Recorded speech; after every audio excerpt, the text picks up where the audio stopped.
Merhabalar, bugün sizlerle görmüş olduğunuz 3 boyutlu baklava dilimli çantaya çalışacağız. Ben çok beğendim. Umarım sizler de beğenirsiniz. Kanalıma abone olmayı, Instagram'dan beni takip etmeyi ve yaptığınız çantaları bana Instagram üzerinden gönderip yorum yapmayı unutmayın. Hepinize kolaylıklar diliyorum. Çantanın yapım aşamalarının videosu çok uzun sürdüğü için 2 bölümden oluşturdum. Bu ilk bölümü, ikinci bölümünde açıklama kısmına link olarak ekleyeceğim. Oradan ulaşabilirsiniz. Çantamın ölçülerinden bahsetmek istiyorum. Öncelikle çantamı tabandan itibaren ölçtüğüm zaman 25 santim boyu oldu. 28 santim de eni oldu. Çantanızı daha büyük ya da daha küçük yapmak isterseniz tabandan itibaren düzenleme yapmanız gerekiyor.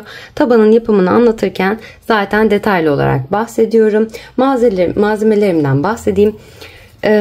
Bu şekilde çile halinde satılan kağıtiplerden kullandım. 250 gram yeterli oldu. Ben bunu Saturday Hobby'den aldım. Gerçekten örümü oldukça rahat ve güzel. 3,5 milim çantamın yapımında 3,5 milim tığ kullandım. Ve yardımcı tığ olarak bu kısımları tığlamak için de 4,5 milim tığ kullandım. Malzemelerimi bu şekilde çantamızın yapımına geçebiliriz. Çantama öncelikle bu şekilde oval bir tabandan başlıyorum. Tabanım için ben 35 tane zincirle başladım. Şu şekilde ölçülerini de paylaşayım. 28 santim boyu oldu. Ve 9 santim de eni oldu. Dediğim gibi 35 zincirle başladım ben. Yine video içerisinde sizin daha büyük ya da daha küçük yapmak isterseniz tabanımı anlatırken detaylı olarak nasıl yapmanız gerektiğinden bahsediyorum. Taban yapımına geçelim. Tabanım için öncelikle 35 tane zincir çekiyorum. Hemen zincirlerimin şu şekilde tersini çevirerek bakın arkadaki çıkıntılara batarak öreceğim. 35. zincirime değil 34. zincirimin arka kanadına şuradaki bakın ön kısmını çevirdiğimizde şöyle bir çıkıntı var. Hepsinin arkasında. Buradaki çıkıntılara batacağım. 34. çıkıntısına batıyorum. Arka kanadına. İpimi çekip bir sık iğne yapıyorum. Burası benim başlangıç noktam. Başlangıç noktamın olduğu yere kırmızı bir işaretleyici takıyorum. Diğer işaretleyicilerimden farklı renk kullanıyorum. Başlangıç noktamı kaybetmeyeyim diye. Hemen aynı yere tekrar batarak bir sık iğne daha yapıyorum. 2 tane sık iğne yaptım. Aynı yere tekrar batıyorum ve bir sık iğne daha yapıyorum. 34. zincirimin arka kanadına 3 tane sık iğnemi yapmış oldum. Hemen yanındaki sık iğneme geçiyorum. Arka kanadına bir sık iğne yapıyorum. Bu arada 3 tane sık iğne yaptıktan sonra 3. 1, 2 ve 3. sık iğnemin tepesine tekrar bir işaretleyici takıyorum. Hemen yanındaki zincirimin arka kanadına batıyorum. Bir sık iğne yapıyorum. Yanındaki zincirimin arka kanadına batıyorum. Bir sık iğne yapıyorum. Yanındaki zincirimin arka kanadına batıyorum. Bir sık iğne yapıyorum. Bu şekilde her bir zincirimin arka kanadına batarak arttırmalarımdan sonra buradaki işaretleyicimden sonra 32 tane sık iğne elde ediyorum. Sonda bir tane zincirim kalana dek ilerlemiş oluyorum. Aradaki 32 tane zincirimi sık iğnelerle her birine birer tane sık iğne batarak örüyorum. Evet, arttırmalarımdan sonra buradaki işaretleyicimden sonraki sık iğnelerimde 32 tane sık iğnemi elde ettim. Ve buradaki son zincirimin olduğu yere kadar geldim. Son zincirimin olduğu yere tığımı batıyorum. Bir sık iğne yapıyorum. Buraya tekrar bir işaretleyicim takıyorum.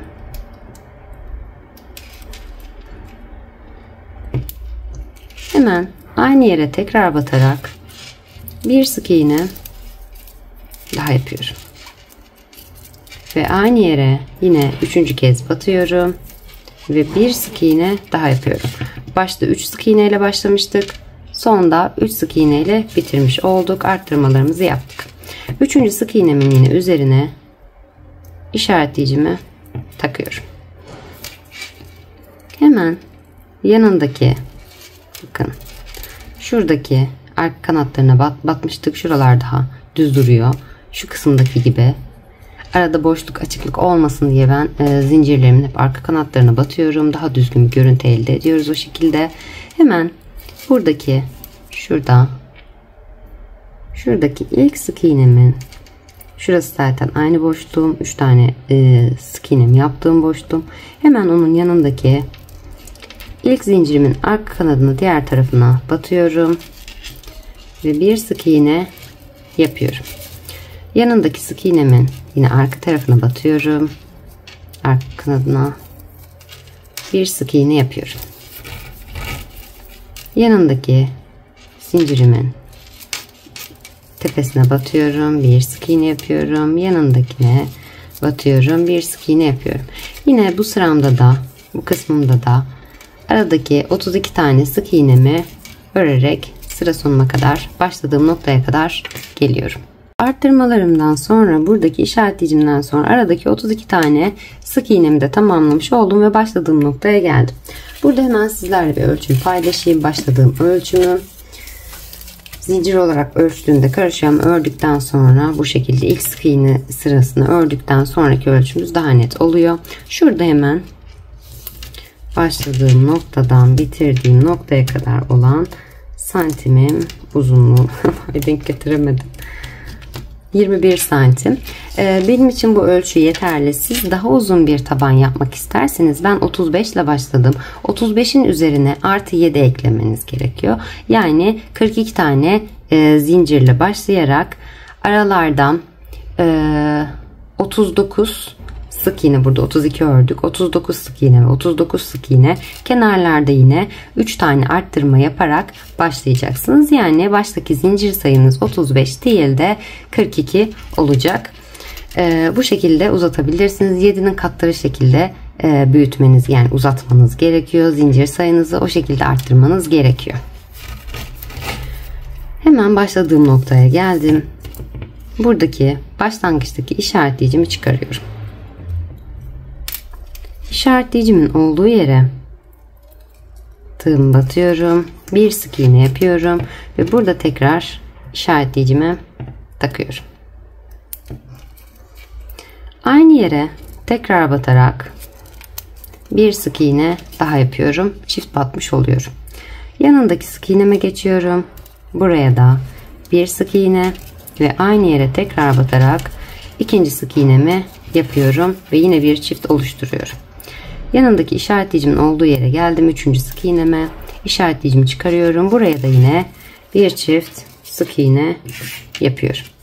Tekrar batıyorum. Bir sık iğne daha yapıyorum ve buradaki çiftimin ikincisinin üzerine, ikinci sık iğnemin üzerine işaretleyicimi takıyorum. Bir önceki sıramda 3 tane olan sık iğnemi burada 6'ya çıkarmış oldum.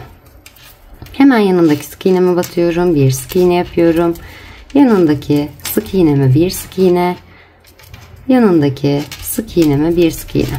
Bu şekilde arttırmalarımı bitirdim. Kenar kısmındaki arttırmalarımı zaten hep bu köşelerde yapıyorum. Aralardaki sık iğnelerimi yine örüyorum.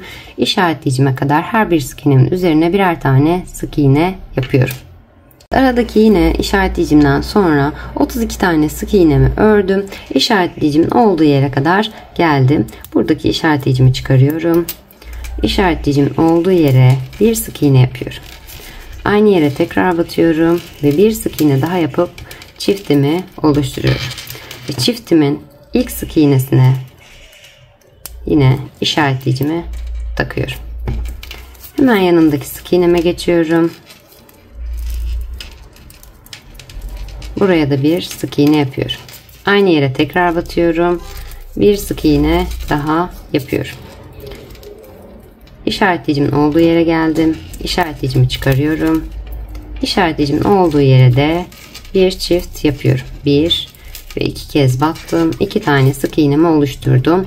Ve ikincinin üzerine işaretleyicimi takıyorum. Bir önceki sıramda ne demiştim? 3 tane olan sık iğnemi burada 6'ya çıkarmış oldum. Bu kısımda yaptığım işlemin aynısını bu tarafta da tekrarlıyorum her sıramda. Hemen yanındaki sık iğneme batıyorum. Bir sık iğne. Yanındaki sık iğneme bir sık iğne. Bu şekilde her bir sık iğnemin üzerine birer tane sık iğne yaparak yine 32 tane sık iğnemi örüyorum ve başlangıç noktama kadar geliyorum. İşaretleyicimden sonra 32 tane sık iğnemi de tamamladım ve başladığım noktaya kadar geldim. Buradaki işaretleyicimi çıkarıyorum. Başlangıç noktam. Hemen bu noktaya bir sık iğne yapıyorum. Buraya tekrar bir işareticimi takıyorum. Bir tek sık iğnemi yaptım. Yanındaki sık iğneme geçiyorum. Tığımı batıyorum ve bir sık iğne yapıyorum.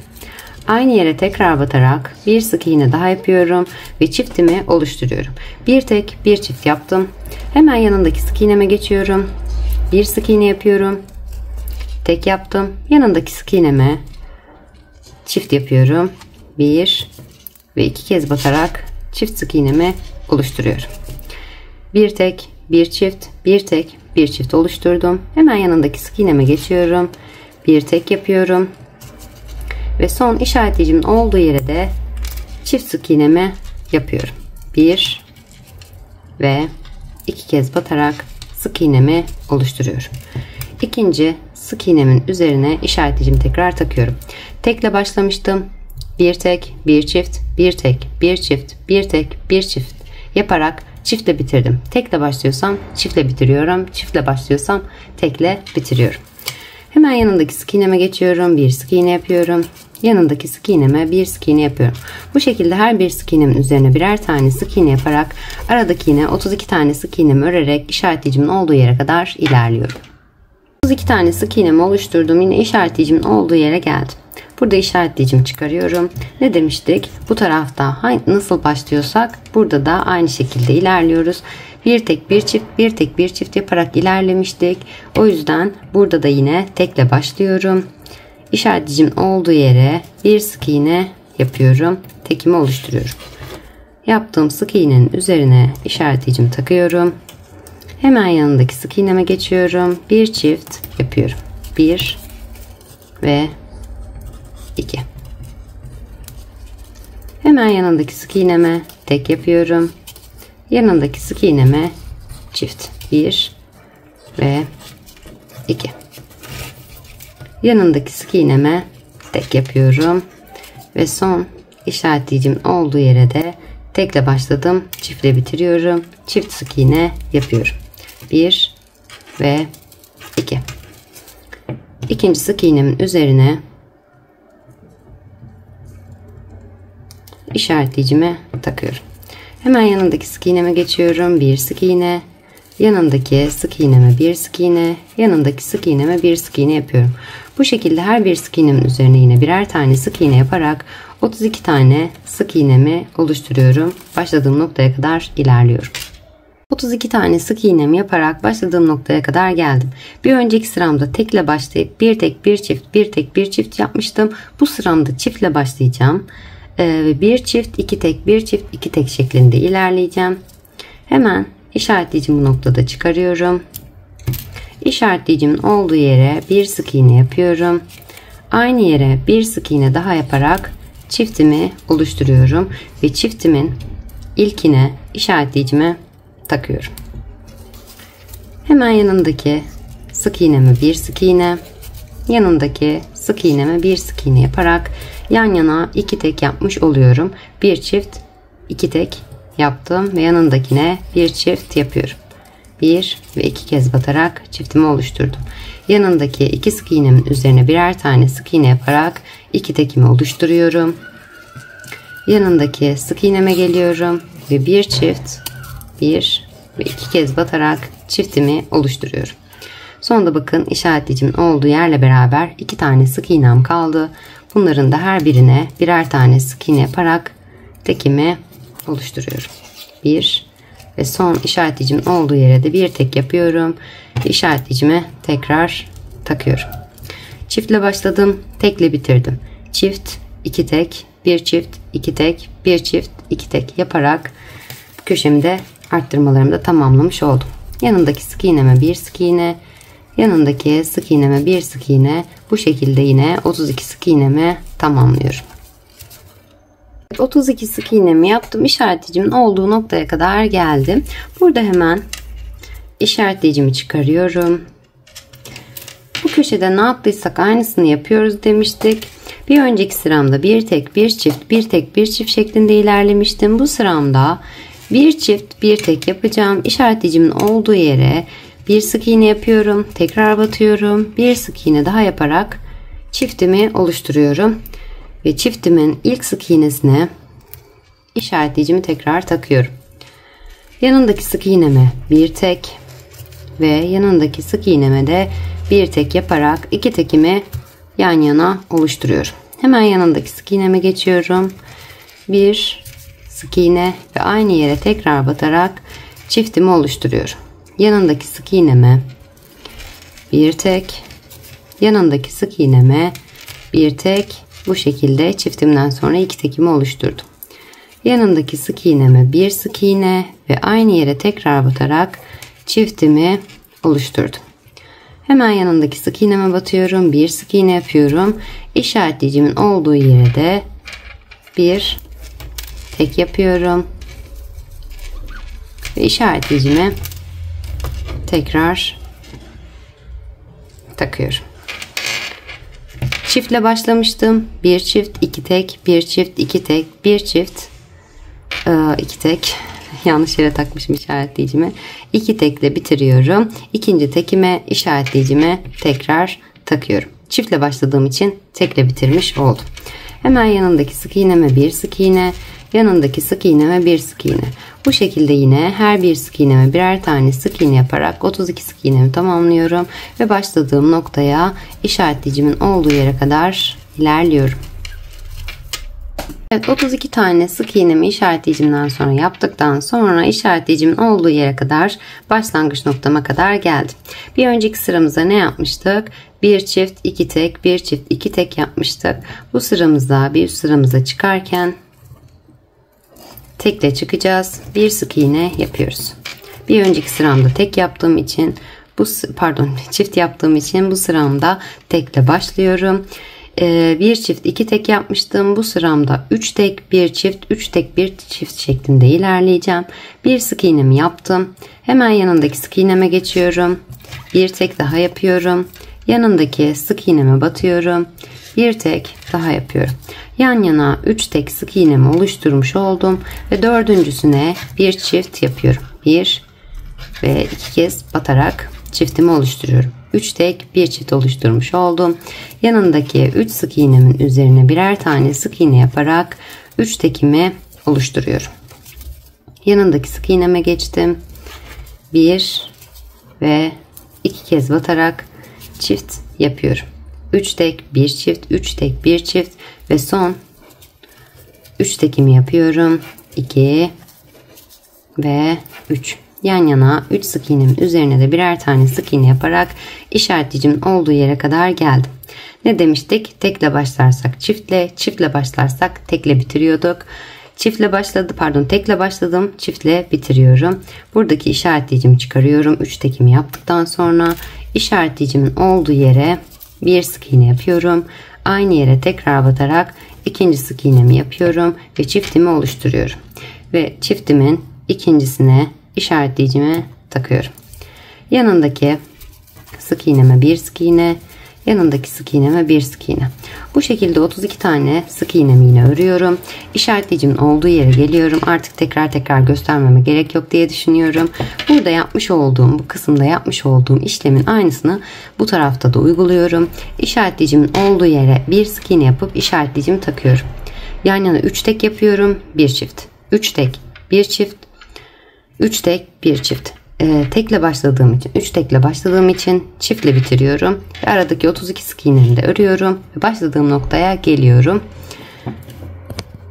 Evet, bu tarafta da dönmeler oluyor. Ütülemediğim için henüz. 3 tek, bir çift, 3 tek, bir çift, 3 tek, bir çift sıramı yaptım. Tekle başlayıp çiftle bitirdim. Aradaki 32 sık iğnemi ördüm. Ve başladığım noktaya geldim. Bir önceki sıramda tekle başlamıştım. Şimdi işaretleyicimi çıkarıp çiftle başlıyorum. Bir çift 4 tek yapacağım bu sıramda da. Hemen işaretleyicimin olduğu yere bir sık iğne yapıyorum. Aynı yere tekrar batarak bir sık iğne daha yapıyorum ve çiftimi oluşturuyorum. Çiftimin ilk sık iğnesine tekrar işaretleyicimi takıyorum. Hemen yanındaki 4 sık iğneme birer tane sık iğne yaparak 4 tekimi oluşturuyorum. 2, 3 ve 4. Bir çift 4 tek yaptım. Yanındaki sık iğneme 1 ve 2 kez batarak çiftimi oluşturuyorum. Yanındaki 4 sık iğnemin üzerine birer tane sık iğne yaparak 4 sık iğnemi oluşturarak 4 tekimi oluşturuyorum. 3 ve 4. Yanındaki sık iğneme bir çift sık iğne yapıyorum. 1 ve 2 kez battım. Çiftimi oluşturdum. Sonda kalan 4 sık iğnemin üzerine de birer tane sık iğne yapıyorum. 1 2 3. Bakın işaretleyicimin olduğu yere de 4. tekimi yapıyorum.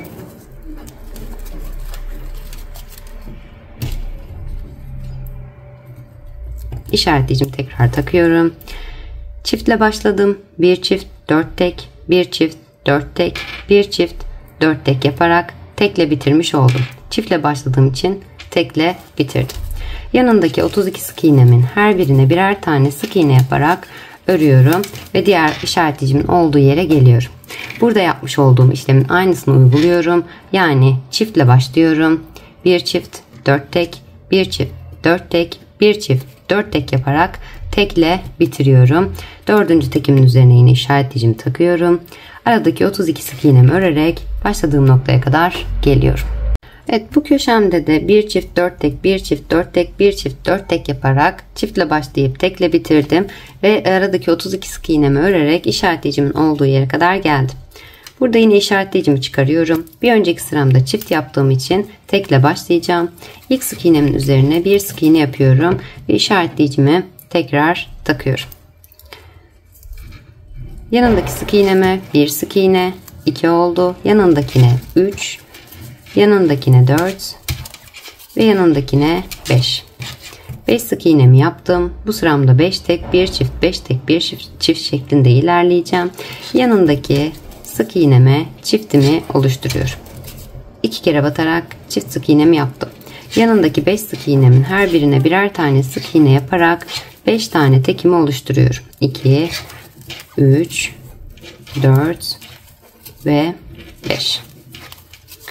Yanındaki sık iğneme bir çift yapıyorum. 1 ve 2 kez batarak çiftimi oluşturdum. Yanındaki sık iğneme 5 tek yapıyorum. 1, 2, 3, 4 ve 5. Tekle başlamıştım. 5 tek, 1 çift, 5 tek, 1 çift, 5 tek şeklinde ilerledim ve işaretleyicimin olduğu yere gelerek çiftle bitiriyorum. İşaretleyicimin olduğu yere de 1 ve 2 sık iğne yaparak çiftimi oluşturuyorum. İkinci sık iğnemin üzerine işaretleyicimi takıyorum. Aradaki yine 32 tane sık iğnemin her birine birer tane sık iğne yaparak diğer işaretleyicimin olduğu yere kadar geliyorum. Burada yaptığım işlemin aynısını uyguluyorum. Tekle başlıyorum. 5 tek, 1 çift, 5 tek, 1 çift, 5 tek ve 1 çift çiftle bitiriyorum. Aradaki 32 sık iğnemi örüp başladığım noktaya geliyorum. Diğer köşemde de 5 tek, 1 çift, 5 tek, 1 çift, 5 tek, 1 çift sıramı tamamladım. Tekle başlayıp çiftle bitirdim ve aradaki 32 sık iğnemi örerek işaretleyicimin olduğu yere geldim.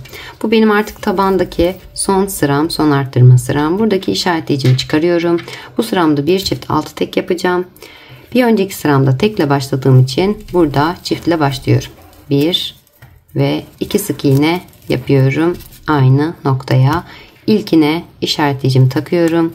Bu benim başlangıç noktam. Hemen yanına 6 tane tek yapıyorum. 1 2 3 4 5 ve 6. Yanındaki sık iğnemin üzerine çift sık iğne yapıyorum. 1 ve 2.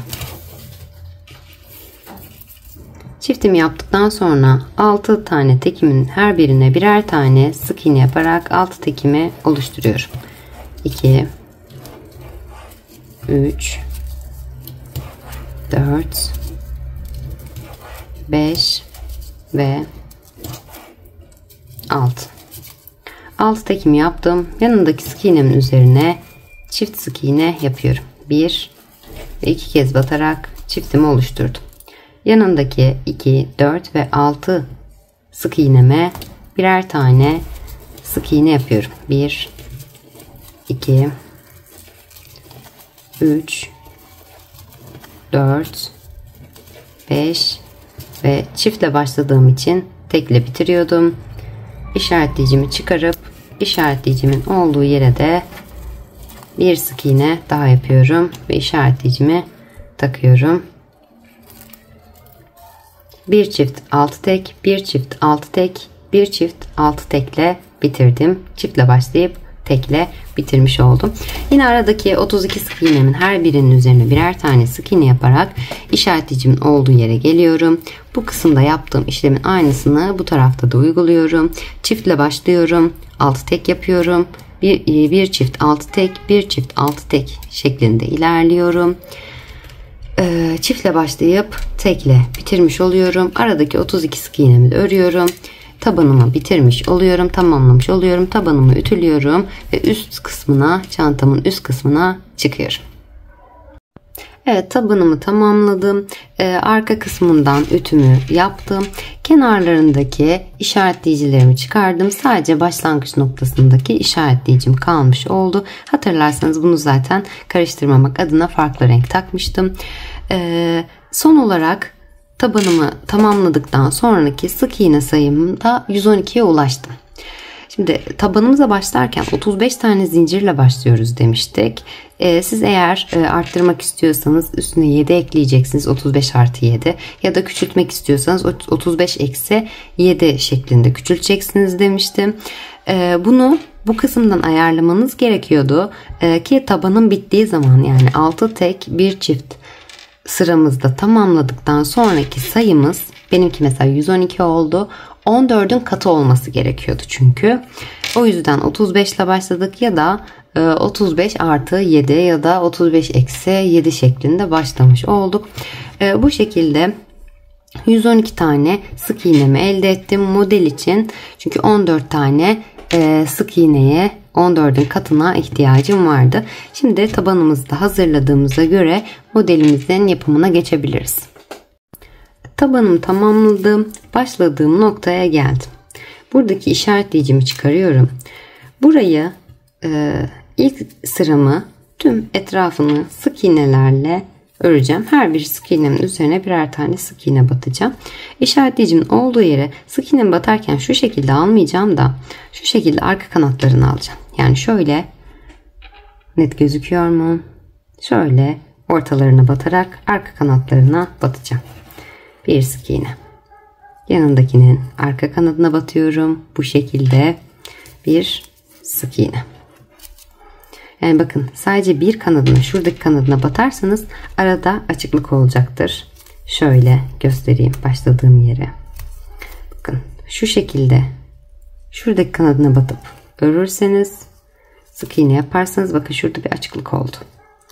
Eğer şöyle yukarıdan battığınızda bakın şurada küçük bir çizgi daha var. Şöyle şu iki kısım şöyle battığınızda şu şekilde battıktan sonra göstereyim. Şu şekilde batarsanız aradaki açıklık olmayacaktır. Hemen ipimi çekiyorum ve sık iğnemi yapıyorum. Başlangıç noktama tekrar işaretleyicimi takıyorum. Kaybetmemek için hemen yanındaki sık iğneme geçiyorum. Bakın ortadan battım. Arkayı şöyle çevirdiğimde ikisini birlikte aldım. İpimi çektim ve sık iğnemi yaptım. Çok odaklıyor galiba biraz. Öyle olunca bu oluyor. Hemen yanındakine şöyle ortadan battım. Arkada bakın şu şekilde battım. Arkası, ipimi çekip sık iğnemi yaptım. Yanındakine ortadan şöyle batıyorum. Ve arkadaki bu iki kanadı şuralara, ikisini birlikte alıp sık iğnemi yapıyorum. Yanındakine aynı şekilde ortadan arkadaki iki ilmeği almış oluyorum ve sık iğnemi yapıyorum. Şöyle yanındakine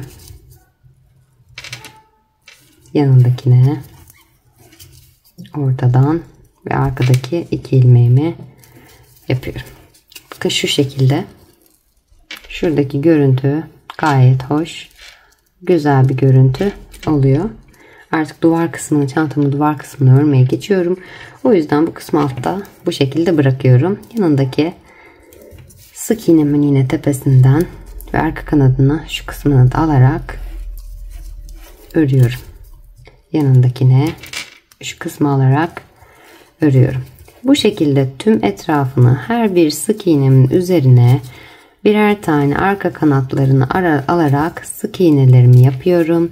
Önemli olan dikkat etmemiz gereken yere şu kısmı, bu ikisine birden batmazsanız arada boşluk olacaktır ve görüntümüz çirkin olacaktır. Ona dikkat ederek her bir sık iğnemizin üzerine birer tane sık iğne yaparak başladığımız noktaya kadar ilerliyoruz.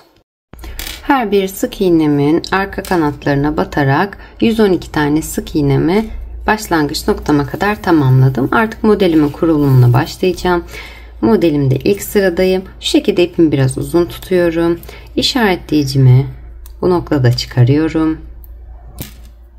İşaretleyicimin olduğu sık iğneme bakın. Şöyle tığımı önden arkaya doğru batıyorum. Buradaki ilmeğimi alıp bunun içerisinden öne doğru kaydırıyorum. Şu şekilde. Ki arada üst sıraya çıkarken kaydırmada çirkin bir görüntü olmasın diye. Hemen bu noktadan 1, 2 ve 3 tane zincir çekiyorum. İpimi üzerine doluyorum. Bu zincirimi de trabzan olarak sayıyorum. Hemen yanındaki sık iğnemin tepesine tığım batıyorum. 1 ve 2 kere de çekerek ikili trabzanımı yapıyorum. İpimi üzerine doluyorum. Yanındakine bir ikili trabzan daha yapıyorum. İpimi üzerine doluyorum. Yanındakine bir ikili trabzan daha yapıyorum. Zincirimle beraber 4 oldu. İpimi üzerine doladım. Yanındakine 5 doladım. Yanındakine 6 yapamadım. İpimi üzerine doladım. Yanındakine 7 yanındakine 8 yanındakine 9. Bu benim yan yana yaptığım son trabzandı. Bakın baştaki zincirimi de sayıyorum. 2, 4, 6, 8 ve 9 tane yan yana trabzan oluşturdum. Bu noktada hemen bir zincir çekiyorum. İpimi üzerine doluyorum. Bir sık iğne atlayıp ikincisinin üzerine bakın bir sık iğne atlıyorum. İkincisinin üzerine tığım batıyorum. İpimi çekiyorum ve bir ikili trabzan yapıyorum. İlk köprümü oluşturdum. Bir zincir çekiyorum. Köprü diyorum, kafesimi oluşturdum. Bir zincir çekiyorum. İpimi üzerine doluyorum. Bir sık iğne atlıyorum. İkincisine batıyorum. İpimi çekip bir ikili trabzan yapıyorum ve ikinci köprümü oluşturuyorum. Bir zincir çekiyorum. İpimi üzerine doluyorum. Bir sık iğne atlıyorum. İkincisine tığım batıp bir ikili trabzan yapıyorum. 1, 2 ve 3 tane kafesim oluşmuş oldu. Burada hemen 3 kafesimi yaptıktan sonraki trabzanımın ipimi üzerine dolayarak yanındaki sık iğneme bir ikili trabzan daha yapıyorum.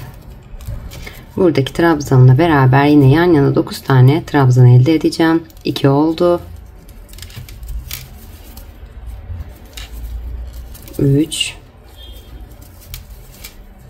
4 5 6 ve 7 8 ve 9. Şöyle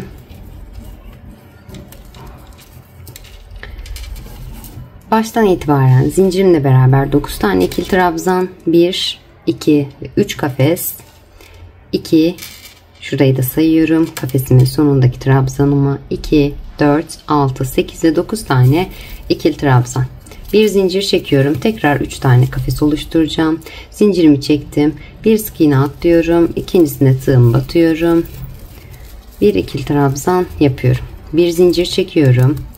Bir sık iğne atlıyorum. İkincisine bir ikili trabzan yapıyorum. Bir zincir çekiyorum. İpimi üzerine doluyorum. Bir sık iğne atlayıp ikincisine bir ikili trabzan yapıyorum. Bu şekilde yine 1, 2 ve 3 tane kafesimi oluşturuyorum. İlk trabzanımı yapmış oldum ve yan yana 9 tane ikili trabzan yapıyorum. İlk sıramdaki model bu şekilde ilerliyor. Şöyle. Başta zincirimle beraber 9 tane ikili trabzan, 1, 2, 3 kafes, 9 ikili trabzan, 1, 2, 3 kafes, 9 ikili trabzan, 3 kafes, 9 ikili trabzan, 3 kafes şeklinde başladığım noktaya kadar geliyorum. Evet, model sıramda birinci sıramı tamamladım. 9 trabzan, 3 kafes, 9 trabzan, 3 kafes şeklinde ilerlemiştim. Son olarak 9 trabzanımı yaptım. 2 tane kafesimi oluşturdum. Trabzanımı yaptım. Bakın burada üst sıraya çıkarken ön kısma doğru kaydırarak tığımızı önden batarak çekip 3 tane zincirimizi yapmıştık. Kafanız karışmasın. Son sık iğnemizde bakın şu arada hemen gözüküyor. Bu noktada 2 kafesimi yaptıktan sonra zincir çekmiyorum. İpimi üzerine dolayarak üst sırama çıkacağım. İpimi üzerine doluyorum. Buradaki 3 zincirimin tepesine üçüncüsüne tığım batıyorum. İpimi çekiyorum ve bu noktada 3 tane ilmeğim oluyor. Hepsini birlikte çekerek kapatıyorum ve kafesimin ortasına geçiş yapmış oluyorum. 1, 2, 3 ve 4 zincir çekiyorum. İpimi üzerine doluyorum. Bu sıramda, yani ikinci sıramda buradaki trabzan sayım 7'ye düşecek ve bu aralardaki kafes sayım da 4'e çıkacak. Hemen burada bakın 4 tane zincirimi çektim. Burayı kaydırma olarak sayıyorum. Trabzanımı, buradaki 3 zincirimi saymıyorum. 3 zincirimi atlıyorum. Tepesine atlıyorum. İkinci trabzanımı, bu da trabzan olarak sayıyorduk. İlk trabzanımı atlıyorum. Yani ikinci trabzanımın tepesine tığım batıyorum. İpimi çekiyorum. Bir ikili trabzan yapıyorum. Burada kafesimi oluşturmuş oldum. Başta ilk kafesime ipimi üzerine doladım. Hemen yanındaki trabzanımın tepesine bir ikili trabzan yapıyorum. Yanındakine üçüncü ikili trabzanım, yanındakine dördüncü, yanındakine 5, 6 ve 7. Yan yana 7 tane trabzan oluşturmuş oldum. İlk trabzanımı ve son trabzanımı boş bırakmış oldum. İlk trabzanımı zincirim olarak sayıyorum. Hemen bu noktada bir zincir çekiyorum 7 trabzanımdan sonra. İpimi üzerine doluyorum. Bir önceki sıramda 3 tane kafes yapmıştım. Bu kafeslerin trabzanımı atlayıp ilkinin ortasına, ilk kafesime şöyle tığım batıyorum. İpimi çekip ikili trabzan yapıyorum. Bir zincir çekiyorum. İlk kafesimi oluşturmuş oldum. İpimi üzerine doluyorum. Buradaki ikinci kafesimin ortasına tığım batıyorum. İpimi çekiyorum. Bir ikili trabzan yapıyorum. İkinci kafesimi oluşturmuş oldum. Bir zincir çekiyorum. İpimi üzerine doluyorum. Üçüncü kafesimin ortasına batıyorum. Bir ikili trabzan yapıyorum. Üçüncü kafesimi oluşturmuş oldum. Bir zincir çekiyorum. İpimi üzerine doluyorum. İlk trabzanımı atlıyorum. Burada ilk trabzanımı atlıyorum. İkinci trabzanın tepesine batarak bir ikili trabzan yapıyorum. 4 tane kafes oluşturmuş oldum. Ve yan yana 7 tane ikili trabzan yapıyorum. 2, 3, 4,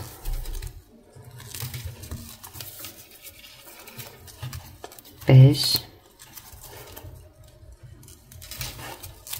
6 ve 7.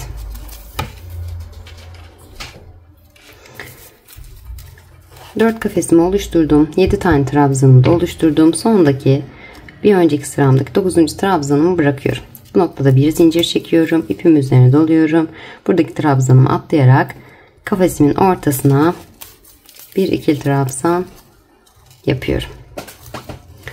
Bir zincir çekiyorum. İlk kafesimi oluşturmuş oldum. İpimi üzerine doluyorum. Yanındaki kafesimin ortasına tığım batıyorum. İpimi çekip bir ikili trabzan yapıyorum. Bir zincir çekiyorum.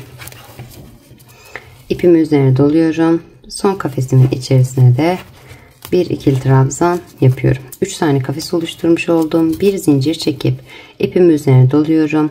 İlk trabzanımı atlıyorum. İkincisinin tepesine batarak bir ikili trabzan yapıyorum. Ve 4 tane kafesimi oluşturmuş oluyorum.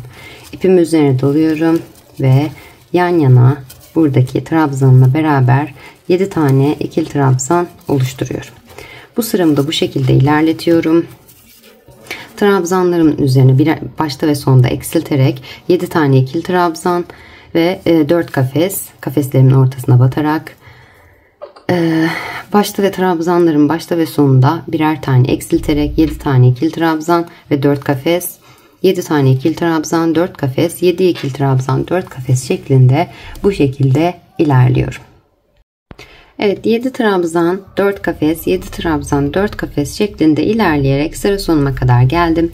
Burada hatırlarsanız demiştim, başta 4 tane zincir çekmiştik ve bu 4 zincirimizin şuradaki boşluğu ilk kafes olarak sayılıyordu. Arada sonda zincir çekmişim fazladan. Sona geldiğimde de 2 tane kafesimi yaptım. Bakın burada bir tane sık iğnem olmuş oldu. Bu noktada yine ipimi üzerine dolayarak üst sıraya çıkacağım. 2 kafesim var. Bir tane de burada ve 4. kafesimi de ortaya yaparak ilerleyeceğim. Burada 4 zincir çekmiştim. İpimi üzerine doladım. 1, 2, 3. zincirimin tepesine tığımı batıyorum. İpimi çekiyorum. Ve hepsini birlikte çekerek 4. kafesimi de oluşturmuş oluyorum bu şekilde. Bu noktada 1, 2, 3 ve 4 zincir çekiyorum yine. İpimi üzerine doluyorum. İlk trabzanımı atlıyorum. Bu ortadaki kafese çıkmış oldum. 4 zincirimi çektim. Burada hemen sondaki kafesime, şuradaki boşluğuma tığımı batıyorum ve bir ikili trabzan yapıyorum. Bu şekilde bir tane kafes oluşturmuş oldum. Bir zincir çekiyorum. İpimi üzerine doluyorum. Buradaki ilk trabzanımı atlıyorum ve ikinci trabzanımın tepesine tığım batıyorum ve bir ikili trabzan yapıyorum. Başta 2 tane kafes oluşturmuş oldum. İpimi üzerine doluyorum. Bu bir önceki sırada 7 tane yapmış olduğum trabzanımı bu sırada 5'e düşüreceğim. Başta ve sondakilere batmayarak, oralara kafes ekleyerek hemen bir trabzanımı yaptım. Yanındaki trabzanların tepesine batarak 5 tane ikili trabzan elde ediyorum. 3, 4 ve 5. Bu şekilde. 2 kafes oluşturdum. 5 ikili trabzan yaptım. Bir zincir çekiyorum. İpimi üzerine doluyorum. Son trabzanın üstüne batmıyorum. Yine kafesimin ortasına tığım batıp bir ikili trabzan yapıyorum. Bir zincir çekiyorum. İlk kafesimi oluşturdum. İpimi üzerine doluyorum. Yanındaki kafes boşluğuma batıyorum. Bir ikili trabzan yapıyorum. İkinci kafesimi oluşturuyorum. Bir zincir çekip ipimi üzerine doluyorum. Yanındaki kafesimin boşluğuna batıyorum. Bir ikili trabzan yapıyorum. Bir zincir çekiyorum. 3 kafes oluşturdum. İpimi üzerine doluyorum. Yanındaki kafesimin boşluğuna batıp bir ikili trabzan yapıyorum. 4 tane kafesim oluştu. Bir zincir çekiyorum. İpimi üzerine doluyorum. İlk trabzanımı atlıyorum ve ikinci trabzanın tepesine batıyorum. Sanırım bir çalışma var. Hemen camı kapatıp geliyorum. Evet, ilk trabzanımı atlayıp ikincisine bir ikili trabzan yaptım ve aralarda zincirimi de çekerek 5 tane kafes oluşturmuş oldum. Bu noktada ipimi üzerine doluyorum. Hemen yanındaki trabzanımın tepesine bir ikili trabzan. Bu şekilde yan yana 5 tane ikili trabzan yapıyorum. 3, 4 ve 5. 5 tane ikili trabzanımı yaptım. Bir zincir çekiyorum. İpim üzerine doluyorum. Yine bir trabzan atlayıp kafesimin ortasına bir ikili trabzan yapıyorum. Bu sıramda da yine diğer sıralarımda olduğu gibi başta ve sonda trabzanlarıma batmıyorum. 5'e düşürmüş oluyorum. 7 tane olan trabzanımı bu sıramda 5 trabzanı düşürüyorum ve 4 olan, bir önceki sıramda 4 olan kafes sayımı 5'e çıkarıyorum. Bu şekilde başladığım noktaya kadar ilerliyorum. 5 trabzan 5 kafes şeklinde ilerleyerek sıra sonuma kadar geldim. Başta 2 tane kafes oluşturmuştum ve sonunda 2 tane kafesimi oluşturdum. Yine arada zincir çekmiyorum. İpimi üzerine doluyorum. Burada çekmiş olduğum 4 tane zincirimin üçüncüsüne tığımı batıyorum. İpimi çekiyorum ve hepsini birlikte çekerek bir üst sırama çıkıyorum. Kafesimin tam ortasına geçmiş oluyorum. Bu noktada yine 2, 3 ve 4 tane zincirimi çekiyorum. İpimi üzerine doluyorum. Zincirimle trabzanın arasındaki boşluğa tığımı batıyorum. İpimi çekip bir ikili trabzan yapıyorum ve ilk kafesimi oluşturmuş oluyorum. Bir zincir çekiyorum. İpimi üzerine doluyorum. 2 trabzanın arasındaki zincir boşluğumu, kafesimin boşluğuna tığımı batıp bir ikili trabzan yapıyorum. Bu noktada bir zincir çekiyorum. İlk trabzanımı atlıyorum. 5 tane trabzanın olduğu yere geldim. İlkini atlıyorum. İkincisine bir ikili trabzan yapıyorum. İpimi üzerine doluyorum. Yanındaki trabzanıma bir ikili trabzan daha yapıyorum. İpimi üzerine doluyorum. Yanındaki ikili trabzanın üzerine bir ikili trabzan daha yapıyorum. 3 tane yan yana ikili trabzan oluşturmuş oldum. Başta 3 kafes ve 3 tane ikili trabzan oluşturdum. Bir zincir çekiyorum. Son trabzanımı atlıyorum. İpimi üzerine dolayıp kafesimin ortasına tığımı batıyorum. İpimi çekiyorum. Ve bir ikili trabzan yapıyorum. Bir zincir çekiyorum. İpimi üzerine doluyorum. Kafesimin ortasına bir ikili trabzan yapıyorum. İkinci kafesimi oluşturdum. Bir zincir çekiyorum. İpimi üzerine dolayıp kafesimin ortasına batıyorum. Ve bir ikili trabzan yapıp 3. kafesimi oluşturuyorum. Bir zincir çekiyorum. İpimi üzerine doluyorum. Kafesimin ortasına tığımı batıyorum. Ve bir ikili trabzan yapıyorum. 4. kafesimi oluşturuyorum. Bir zincir çekip ipimi üzerine doluyorum. Son kafesimin ortasına da bir ikili trabzan yapıyorum. 5. kafesimi oluşturmuş oldum. Bir zincir çekiyorum. İpimi üzerine doluyorum. 5 tane trabzanın olduğu yere geldim. Burada ilk trabzanımı atlayıp ikincisinin üzerine bir ikili trabzan yapıyorum. İpimi üzerine doluyorum. Yanındakine bir ikili trabzan yapıyorum. İpimi üzerine doluyorum. Yanındakine bir ikili trabzan yaparak yan yana 3 tane ikili trabzanımı oluşturmuş oluyorum. Yani bu sıramda da yine 5 tane olan trabzanımı 3'e düşürmüş oluyorum. Bir zincir çekip ipimi üzerine doluyorum. Bir trabzan atlıyorum ve kafesime bir ikili trabzan yapıyorum. Bu şekilde bu sıramı da 3 tane ikili trabzan, 6 kafes, 2, 4 ve 6, 3 ikili trabzan, 6 kafes şeklinde ilerleterek başladığım noktaya kadar geliyorum. 3 trabzan 6 kafes şeklinde sıra sonuna kadar ilerledim. Başta 3 tane kafes oluşturmuştum. Sonunda 2 kafesimi oluşturdum ve ortada bir kafes daha oluşturacağım. İpimi üzerine dolayarak burada 4 tane çekmiş olduğum zincirin üçüncüsüne tığımı batıyorum. İpimi çekiyorum. 3 tane ilmeğim oldu. Hepsini birlikte çekerek bir üst sırama çıkıyorum. Bu noktada artık 1, 2, 3, 4 sıra model sıramı örmüş oldum. 5. sırama geçtiğimde bu baklava dilimimin bakın yarısını oluşturmuş oldum. Şu şekilde. Şimdi tamamlamış oldum baklava dilimimin yarısını. Şimdi tam tersi yapacağım. Kafeslerin olduğu yere baklava dilimleri yerleştirmeye başlayacağım. Buraları da kafesle bu baklava dilimlerin üzerine de kafes olarak ilerleyeceğim. Bunun için öncelikle 1, 2, 3 zincir çekip 5. sırama geçiş yapıyorum. 5. model sırama. Hemen ipimi üzerine doluyorum. Bakın burada kafesimi oluşturdum. Burada 3 tane trabzanımın tepesine tığımı kafesinin üzerine gelmiştim. 3 tane zincirimi oluşturdum. Zincirimin tepesine trabzanımı batıyorum.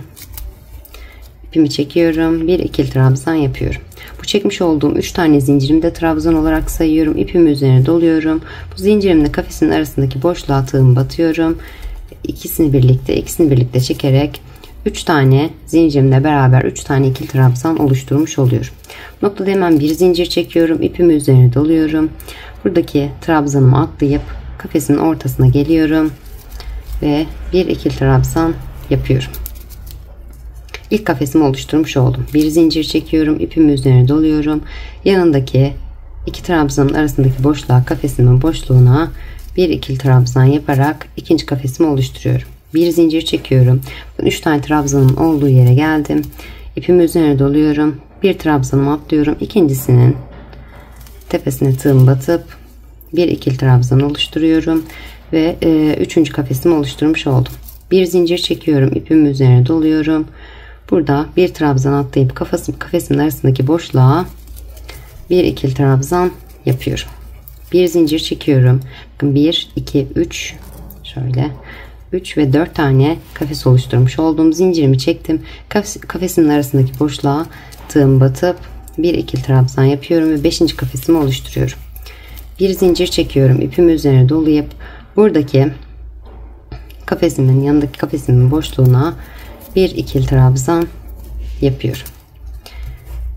3 tane trabzanımdan sonra 1, 2, 3, 4, 5 ve 6 tane kafesimi oluşturmuş oldum. Şöyle.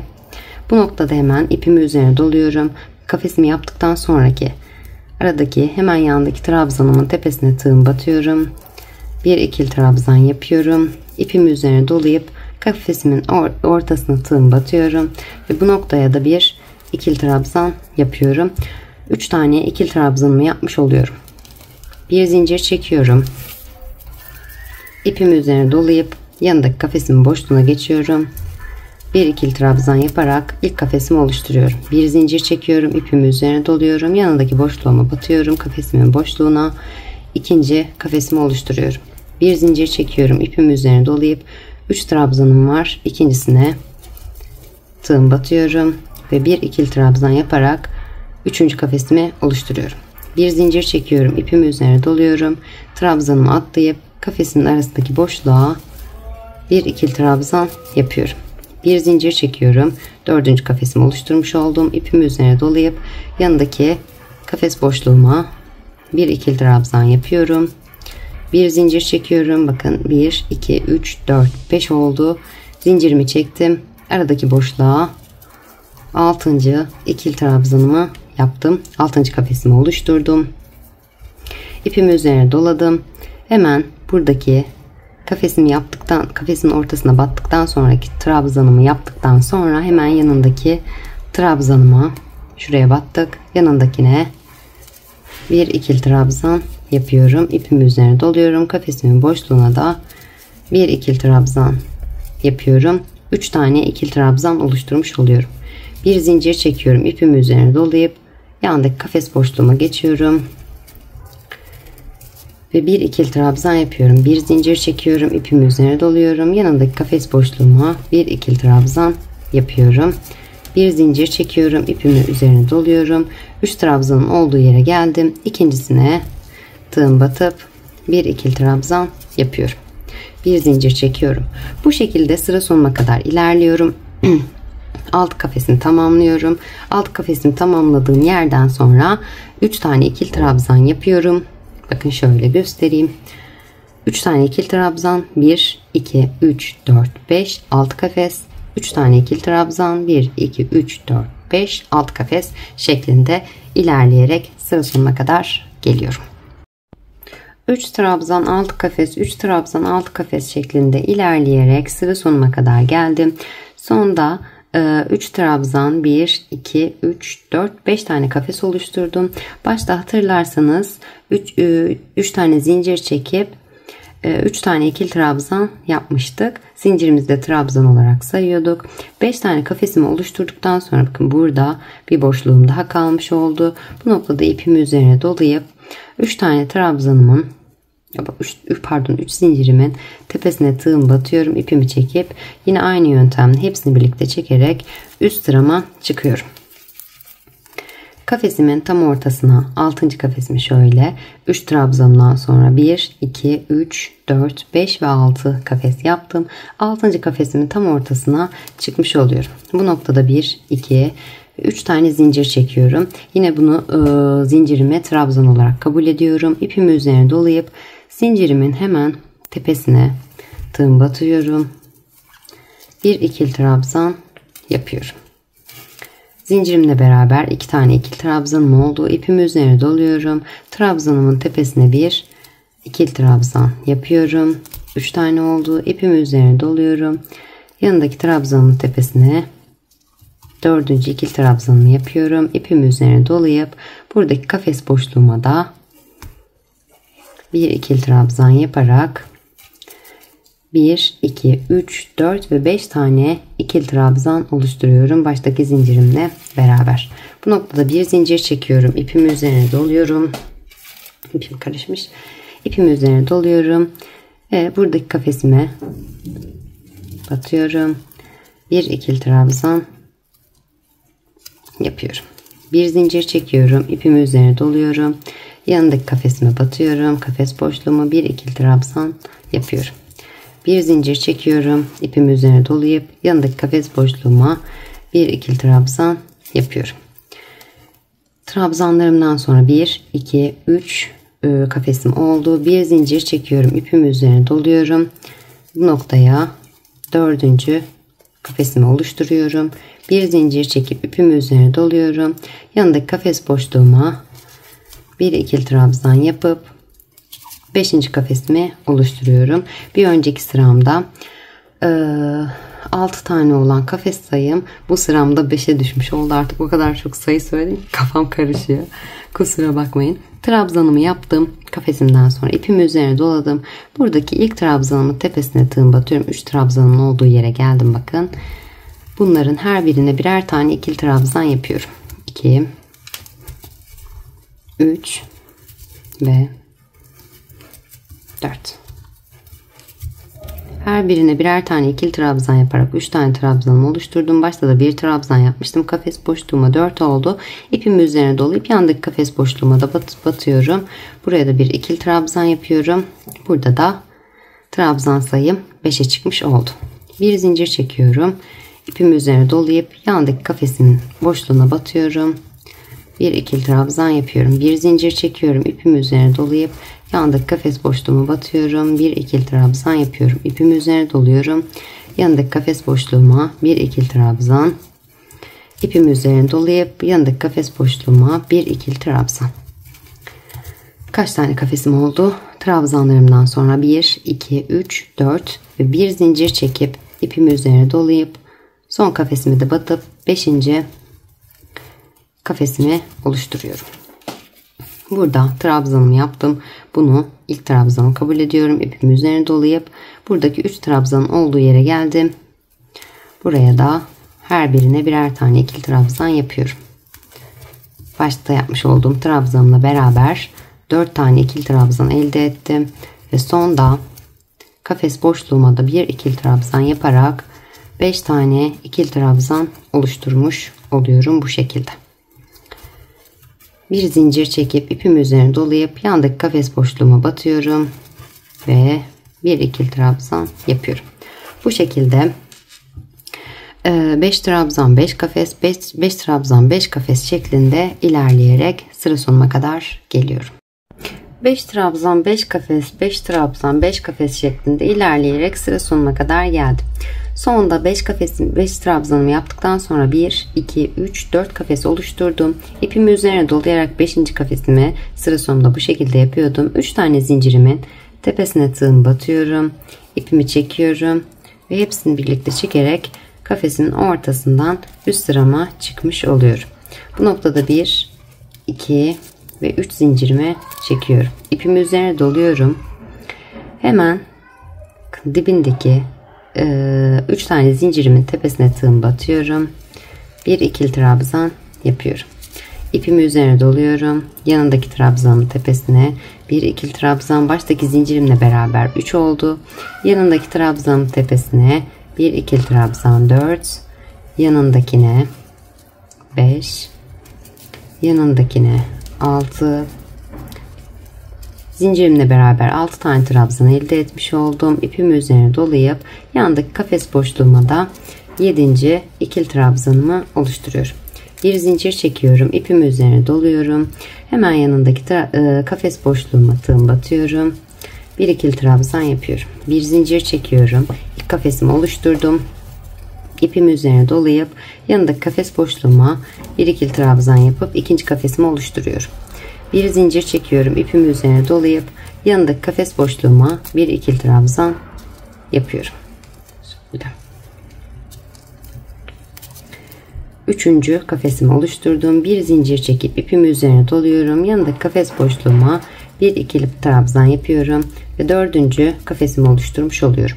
Bir önceki sıramda 5 olan kafes sayım bu sıramda 4'e düşmüş oluyor ve bir önceki sıramda 5 olan trabzan sayım bu sıramda 7'ye çıkmış oluyor. İpimi üzerine dolayıp ben trabzanlarımın olduğu yere geldim. 5 trabzanın hepsinin üzerine birer tane ikili trabzan yapıyorum. 2, 3, 4 ve 5. Yanındaki boşluğa da bir ikili trabzanımı yapıyorum. Başta ve sonda kafes boşluklarıma birer tane ikili trabzan yaparak aradaki 5 trabzanın tepesine de birer tane ikili trabzan yaparak toplamda 7 tane trabzan elde etmiş oldum. Bir zincir çekip ipimi üzerine dolayıp hemen yanındaki kafes boşluğuma geçiyorum. Bu sıramı da bu şekilde tamamlıyorum. 7 trabzan 4 kafes, 7 trabzan 4 kafes şeklinde sıra sonuna kadar ilerliyorum. Evet, 7 trabzan 4 kafes, 7 trabzan 4 kafes şeklinde ilerleyerek sıra sonuna kadar geldim. Son 7 trabzanımı yaptıktan sonra 1, 2, 3 tane kafesimi oluşturdum. İkili trabzanımı yapmış oldum. İpimi üzerine doladım ve ilk çekmiş olduğum sıra başında ilk çekmiş olduğum 3 zincirimin tepesine tığım batıp yine aynı yöntemle üst sırama çıkıyorum. Tam 4. kafesimin ortasına çıkmış oluyorum. Bu noktada yine 1, 2 ve 3 zincir çekiyorum. Tığım artık bana dayanmıyor. İpimi üzerine doluyorum. Bu zincirimi de trabzan olarak sayıyorum demiştim. Zincirimin tepesine bir ikili trabzan yapıyorum. İpimi üzerine doluyorum. Hemen yanındaki trabzanımın tepesine bir ikili trabzan yapıyorum. Zincirimle beraber 3 oldu. Yanındaki trabzanın tepesine 4, yanındaki trabzanımın tepesine 5, 6, 7, son trabzanımın tepesine de baştaki zincirimle beraber 8 tane trabzan yapmış oldum. İpim takıldı. 8 tane trabzanımı yapmış oldum. Buradaki kafes boşluğuma da tığımı batıyorum. İpimi çekip bir ikili trabzan yaparak bir önceki sıramda 7 olan trabzan sayımı 9'a çıkarmış oluyorum. Yani ilk başta başlamış olduğum kıvama, sıra sayıma gelmiş oldum. Hemen bu noktada bir zincir çekiyorum. İpimi üzerine doluyorum. Yanındaki kafes boşluğuma bir ikili trabzan yapıyorum. İlk kafesimi oluşturuyorum. Bir zincir çekiyorum. İpimi üzerine dolayıp yanındaki kafes boşluğuma bir ikili trabzan yaparak ikinci kafesimi oluşturuyorum. Bir zincir çekiyorum. İpimi üzerine dolayıp yanındaki kafes boşluğuma üçüncü kafesimi oluşturuyorum. Bu şekilde hemen 3 kafesimi oluşturdum. İpimi üzerine doladım. Trabzanın olduğu yere geldim. 7 trabzanımın her birine birer tane ikili trabzan örüyorum. Bu sıramı da bu şekilde tamamlıyorum. 7 tane olan ikili trabzanım 9'a çıkarıyorum. Aralarda 9 trabzan 3 kafes, 9 trabzan 3 kafes şeklinde ilerleyerek sıra sonuna kadar geliyorum. 9 trabzan 3 kafes, 9 trabzan 3 kafes şeklinde ilerleyerek 8. sıramın da sonuna kadar geldim. Burada hemen 1-2 tane kafesimi oluşturdum. 9 trabzanımdan sonra ipimi üzerine doluyorum. Buradaki 3 tane zincir çekmiştim başta. Zincirimin tepesine tığım batıp ipimi çekiyorum. Her zamanki çıktığım teknikle çıkıyorum. Burada 1, 2, 3 ve 4 tane zincir çekiyorum. Bu sıramda kafesle başlayacağım. Artık baklava dilimlerimi küçültüyorum. Hemen ipimi üzerine doluyorum. 9. sıramdayım. 4 tane zincirimi çektim. Buradaki ilk 3 tane zincir çektiğim yeri atlıyorum ve ikinci trabzanımın tepesine tığımı batıyorum. Zincirimi de trabzan olarak sayıyorum demiştim. Zincirimi atlıyorum ve trabzanın tepesine batıyorum. Bir ikili trabzan yapıyorum. Kafeste başlamış oldum. İpimi üzerine doluyorum. Yanındaki trabzanın tepesine bir ikili trabzan. Yanındaki trabzanımın tepesine bir ikili trabzan. 3, 9 olan trabzanımı bu sıramda 7'ye düşüreceğim. 4, 5, 6 ve 7. Sondaki trabzanımı boş bırakıyorum. Bir zincir çekiyorum. İpimi üzerine alıyorum ve kafesimin ortasına tığım batıp bir ikili trabzan yaparak kafesimi oluşturuyorum. Bir zincir çekiyorum. İpimi üzerine doluyorum. Yandaki kafesimin boşluğuna bir ikili trabzan yapıyorum. Bir zincir çekiyorum. İpimi üzerine dolayıp yandaki kafesime geçiyorum. Bir ikili trabzan yapıyorum. 1, 2, 3 tane kafes elde etmiş oldum. Bir zincir çekip ipimi üzerine doluyorum. İlk trabzanımı atlıyorum. 9 trabzanın olduğu yere geldim. İlk trabzanımı atlayıp ikincisinin tepesine tığım batıyorum. Bir ikili trabzan yaparak kafesimi oluşturuyorum. Bir önceki sıramda 3 olan kafesimi bu sıramda 4'e çıkardım. Ve 9 olan trabzanımı 7'ye düşürmüş oldum. Bundan sonra artık aynı şekilde ilerliyoruz. Bakın başta 9 trabzanla başlamıştık. Daha sonrasında 7'ye düşürmüştük. Şu anda baştaki ikinci sıramızın aynısını tekrarlıyoruz. Bir önceki sıramızda da model sıramızın birinci sırasını tekrarlamıştık. Bu şekilde ilerleyerek videoyu geriye sararak da yapabilirsiniz. Ya da bir sıra 7 trabzan yaptıysak diğer sırada 5'e düşüreceğiz. 5'ten 3'e düşüreceğiz. Bu şekilde de ilerleyebilirsiniz. Aynı işlemleri tekrarlayarak ilerliyoruz. Yani kafesimizi 3 yaptıysak 5'e çıkarıyoruz. Eğer trabzanlarımızı yükseltiyorsak, arttırıyorsak kafeslerimizi azaltıyoruz. Eğer trabzanlarımızı azaltıyorsak kafeslerimizi arttırıyoruz. Bu şekilde ilerleyerek yeteri uzunluğa gelene kadar aynı işlemleri videoyu geriye alarak da dediğim gibi yapabilirsiniz. Zaten bu kısma kadar geldiyseniz eliniz gayet alışkın olacaktır. O şekilde ilerleyerek sıralarımızı tamamlıyoruz ve yeteri uzunluğa gelene kadar bu şekilde devam ediyoruz.